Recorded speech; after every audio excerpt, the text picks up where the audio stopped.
할렐루야. 네, 주님의 말씀을 사모하셔서 또 이렇게 오후 예배 자리 가운데 나오신 여러분들을 진심으로 축복합니다. 오늘 사순절을 보내는 우리에게 주시는 이 말씀들을 통하여서 하나님의 은혜와 사랑을 기억하며 나아가는 저와 여러분 되기를 간절히 소망합니다.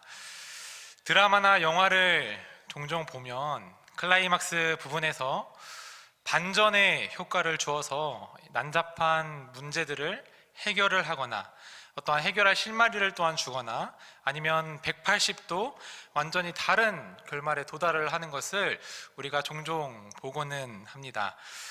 예를 들어서 종종 이러한 시나리오들이 있죠. 가난한 여주인공이 있었는데 늘 돈에 치여서 살고 늘 의뢰의 삶을 살았어요. 그런데 알고 보니 이 여주인공이 회장님의 잃어버린 딸이었더라. 네. 잃어버린 딸이어서 그 이후에 모든 것을 신나게 누리면서 잘 살게 되었다라는 이런 이야기가 있다 하면, 또 어떤 주인공이 가벼운 증상인 줄 알고 병원에 가게 되었는데 알고 보니 그 병이 불치병이어서 결국엔 살 날이 얼마 남지 않는 이러한 반전의 내용들을 우리가 영화나 드라마 가운데 종종 보게 되고 접하게 됩니다. 성경 또한 드라마와 영화와 마찬가지로 이러한 반전의 효과를 사용을 하고 있습니다. 오늘 우리에게 주신 말씀에서도 극적인 반전의 효과를 통하여서 우리의 삶이 180도 변화하여 절망에서 희망과 소망을 보게 되는 완전히 다른 결말을 우리에게 보여주고 있습니다. 오늘 말씀 가운데 어떠한 반전이 있는지, 또한 그 반전을 통하여서 절망에 빠졌던 우리에게 어떠한 소망과 희망을 보여주시는지 오늘 말씀을 함께 살펴보도록 하겠습니다.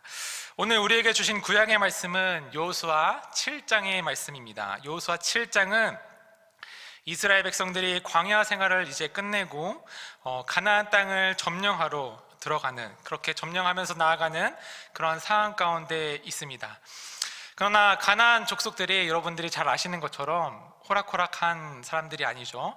잘 훈련된 군사들과 견고한 성들을 보유하고 있어서 이스라엘 백성들이 싸움에 나가면 도저히 이길 수 없는 그러한 형상처럼 보였습니다. 이스라엘 백성들 그들 스스로도 가나안 족속 앞에서 자신들을 메뚜기요, 벌레요 라고 칭할 만큼 인간의 생각으로는 도저히 이 격차를 메꿀 수 없어서 이 전투를 이길 수 없는 그러한 모습이 보였습니다.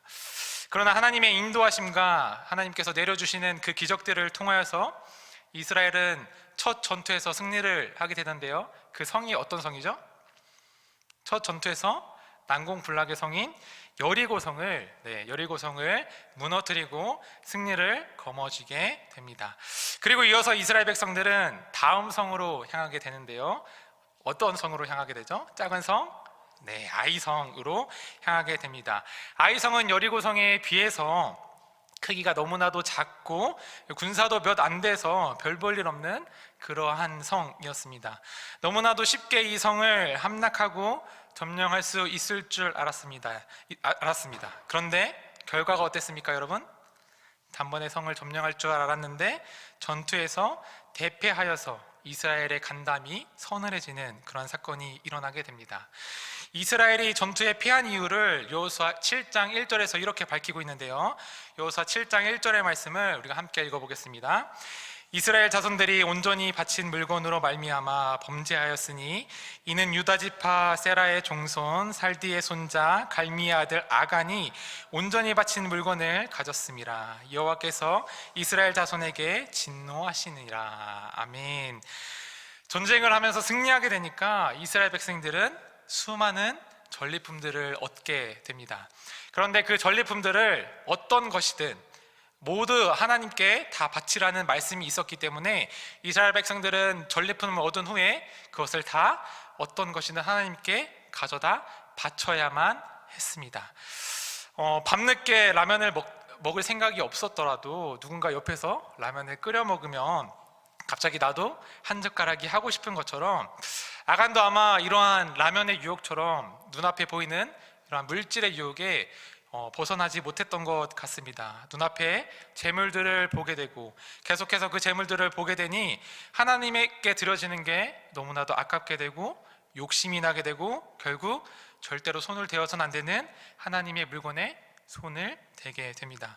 아간이 가져간 이 물건들을 살펴보면 아간의 그 심성이 생각보다 나쁘거나 그렇게 대담하지는 않았던 것 같아요. 그 아간이 유혹을 이기지 못해서 아주 티 안 나게 살짝 그 재물에만 손을 댄 것이 보입니다.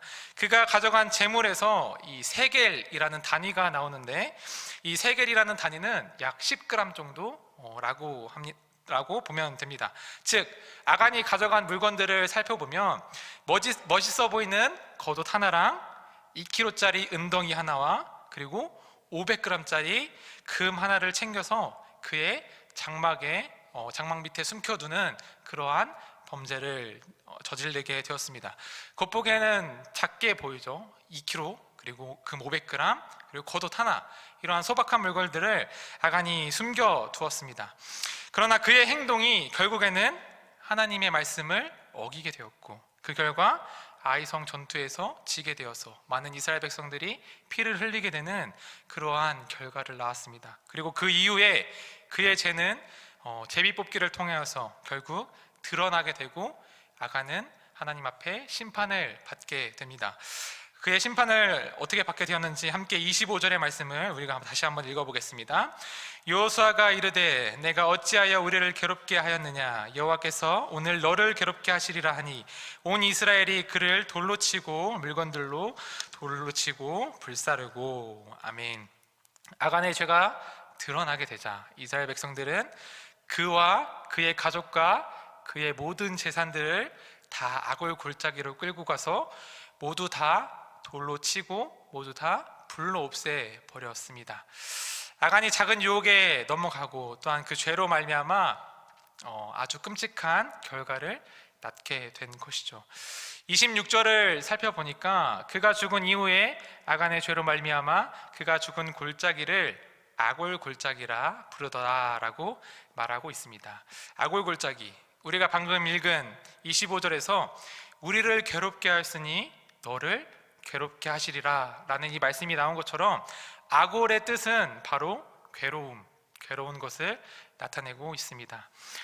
오늘 우리에게 주시는 이 구약의 말씀, 어떻게 보면 아간, 이 한 개인의 일탈로 말미암아 이스라엘 백성들이 고통을 당하게 되었고 그로 인하여서 아간이 심판을 받게 되었다라는 이러한 내용이지만, 저는 오늘 이 주시는 말씀을 통하여서 아간의 한 개인의 이 죄가 아니라 죄로 말미암아 고통을 당하고 괴로움을 당하는 우리 인간의 모습을 보게 되었습니다. 우리 인간은 너무나도 연약하여서 작은 유혹에도 넘어가게 되고 그로 말미암아서 죄를 짓게 되어 우리가 그것을 장막 아래 감춰두고 가리려고 하여도 감춰지지 않고 결국에는 철저하게 그것이 드러나게 되고 비참한 결국에는 죽음에 이르게 되는 것이죠.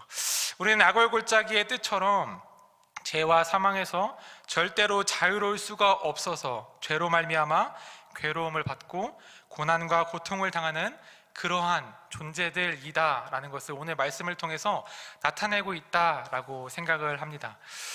구약에서 하나님은 사람들을 위하여서 율법을 내려주시지만, 시온산에서 모세를 통하여서 율법을 내려주시지만 사람은 완전하지 못하여 그 율법을 온전히 따를 수가 없고 결국 아간과 같은 모습처럼, 아간과 같은 상황처럼 작은 유혹에 넘어져서 계속해서 범죄를 저지르는 그러한 일들이 일어나게 되었습니다. 하나님은 우리의 그러한 모습들, 우리의 연약한 이러한 모습들을 보시고 괴로움과 고통과 절망인 이 아골 골짜기를 통하여서 반전의 상황을 우리에게 준비하여 주십니다. 호세아서 2장 15절의 말씀입니다. 우리 함께 읽어보도록 하겠습니다. 보도록 되고 그에게 주고 아골 골짜기로 소망의 문을 삼아주리니 그가 거기서 응대하기를 어렸을 때와 애굽 땅에서 올라오던 날과 같이 하리라. 아멘. 자, 후반절 말씀을 다시 한번 읽어보겠습니다. 아골 골짜기부터 다시 한번 읽어보겠습니다. 아골 골짜기로 소망의 문을 삼아 주시리니 그가 거기서 응대하기를 어렸을 때와 애굽 땅에서 올라오던 날과 같이 하리라. 아멘. 인간의 삶이 아골 골짜기처럼 그 뜻처럼 괴로움과 절망으로 가득하였지만 이제 그것을 반전시켜서 너희가 더 이상 너희의 삶이, 우리의 삶이 괴로움과 절망이 아니라 이제는 무엇을 보게 하신다고 하시죠? 소망과 희망을 보게 하겠다. 소망의 문을 만들어 주겠다라고 지금 하나님께서 말씀하고 계십니다. 그 약속이 오늘 우리에게 주시는 신약의 말씀을 통하여서 성취가 됩니다. 오늘 요한복음 11장의 말씀, 죽은 나사로를 살리시는 예수님의 그 말씀은 우리가 너무나도 잘 알고 우리가 너무나도 자주 들었던 그러한 말씀입니다. 나사로가 죽자 마르다는 나사로를 살리러 오신 예수님을 보고 이렇게 말을 합니다. 우리가 함께 21절 말씀을 읽어보겠습니다. 마르다가 예수께 여짜오되 주께서 여기 계셨더라면 내 오라비가 죽지 아니하였겠나이다. 아멘. 마르다가 절망하는 모습을 통하여서, 나사로가 죽어서 슬퍼하는 모습을 통하여서 아직도 우리의 인생이 죽음 앞에서 너무나도 쉽게 무너지며 아픔 가운데서 절망하게 되는 그러한 모습을 발견하게 됩니다. 그런 마르다에게 예수님은 이렇게 말씀하십니다. 우리 25절과 26절 말씀을 다시 한번 읽어보겠습니다. 예수께서 이르시되 나는 부활이요 생명이니 나를 믿는 자는 죽어도 살겠고 무릇 살아서 나를 믿는 자는 영원히 죽지 아니하니니 내가 이것을 믿느냐. 아멘.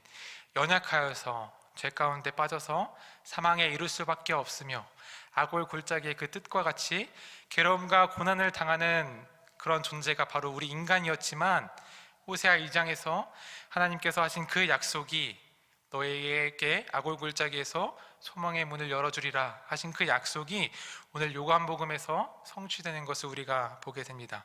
우리의 인생이 죽음으로 끝나는 것이 아니라 예수님께서 말씀하셨던 것처럼 우리에게 새로운 생명을 주시며 우리에게 부활의 꿈을 꾸게 하시며 그리하여서 고통과 좌절뿐이었던 우리의 인생에게 예수님은 구원을 선포하여 주십니다.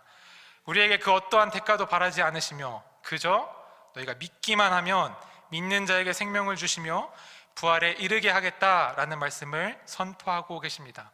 그래서 마르다가 어떻게 말하죠? 예수님, 제가 예수님을 하나님의 아들임을 믿습니다 라는 그 믿음의 고백을 통하여서 나사로를 살리시고 연약한 인생 가운데 좌절과 고통 가운데 몸소 희망의 문이 되어주심을, 소망의 문이 되어주심을 우리에게 보여주십니다. 오늘 우리에게 주시는 말씀을 통해서 또한 사순절을 보내는 이 기간, 죄에 빠져서 사망의 길로, 절망의 길로 우리가 갈 수밖에 없었지만 그러나 하나님께서 우리를 위해서 약속해 주시고 또한 독생자이신 예수님을 우리에게 보내주셔서 우리의 삶 가운데 반전의 역사를 일으키셔서 우리를 구원해 주신 것을 우리가 오늘 말씀을 통해서 바라보게 됩니다. 우리를 구원해 주시고 우리의 삶을 절망이 아니라 소망의 길로, 희망의 길로 인도하시는 그 하나님과 그 예수님을 우리가 기억하며 오직 주님 한 분만 우리가 섬기며 나아가는 저와 여러분들 되기를 간절히 소망합니다.